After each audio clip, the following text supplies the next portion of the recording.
Let's do some AP Calculus AB problems from Unit 1, shall we? Given the following information about the function f of x, we know that f of x is continuous at x equals 2. We know that at f of 2, which means x is 2, we get a value of 4.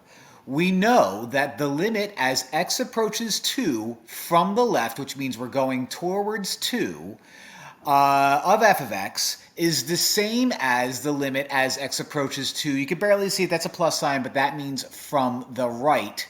So these guys are the same. So if we were to kind of sketch a little bit of what's going on, we see a magic number of x is 2.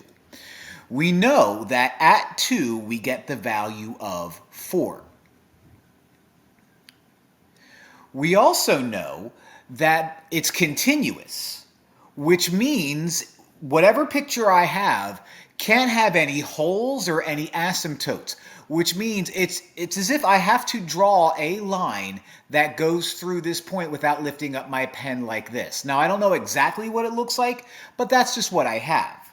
Now, what's key here is since the left-handed limit and the right-handed limit are the same, and it happens to be continuous, it has to go through 4, which means the limit does exist and the limit is 4. The limit exists because the left hand and the right hand are the same.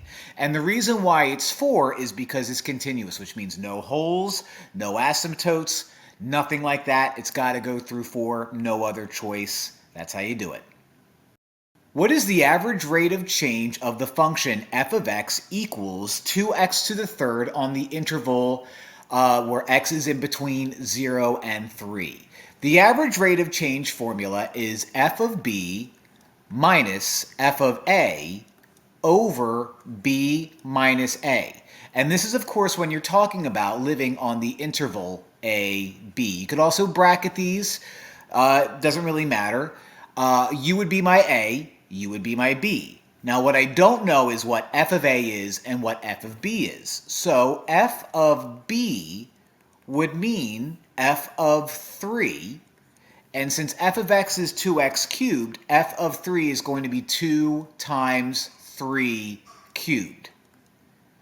Using PEMDAS, 3 cubed is 27, and 27 times 2 is going to be 54. So f of b is going to be 54. F of a is going to be f of 0, which is kind of nice, because f of 0 is 2 times 0 cubed, and I don't need a whole lot of math knowledge to know that that's going to be a big fat 0. So f of b is 54, like that, minus f of a, which is nerfin, over b, which is going to be 3, minus a, which is going to be nothing. Now, when I do the math, I get 54 over 3. And 54 divided by 3 is 18. So my answer is going to be C, 18. At which point does the function below have an approximate instantaneous rate of change of 0? Now, approximate instantaneous rate of change is just fancy word for a slope at a point. If the rate of change is going to be 0, that means the slope is 0, which is a flat line, horizontal flat line. If you're treating this as if it's a roller coaster and your slope is the car, right now the car is going up a hill. At A, it's still going up a hill, but at B, it's at the tippy top of the hill, which means it's perfectly flat, which means the slope at B is 0. Now, just to make sure, C is going to have some type of negative slope, D is going to have some type of positive slope, but at this moment right here at B is where you have a slope of 0, which means the instantaneous rate of change at B is going to be 0.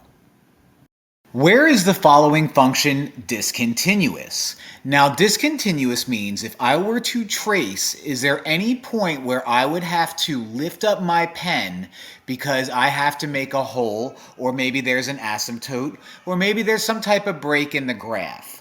Well, I see a few spots that that's going to happen.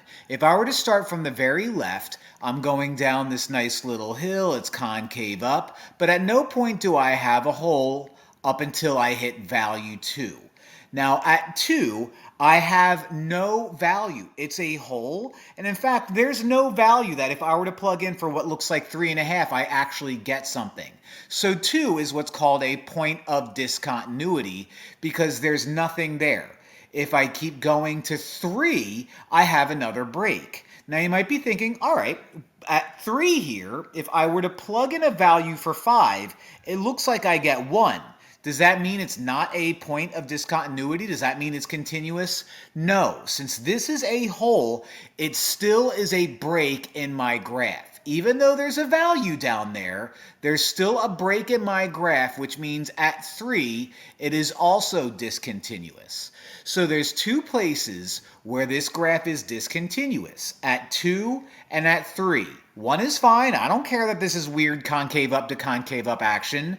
But 3 and 2 have holes in them, and since they're not filled in, it's not continuous.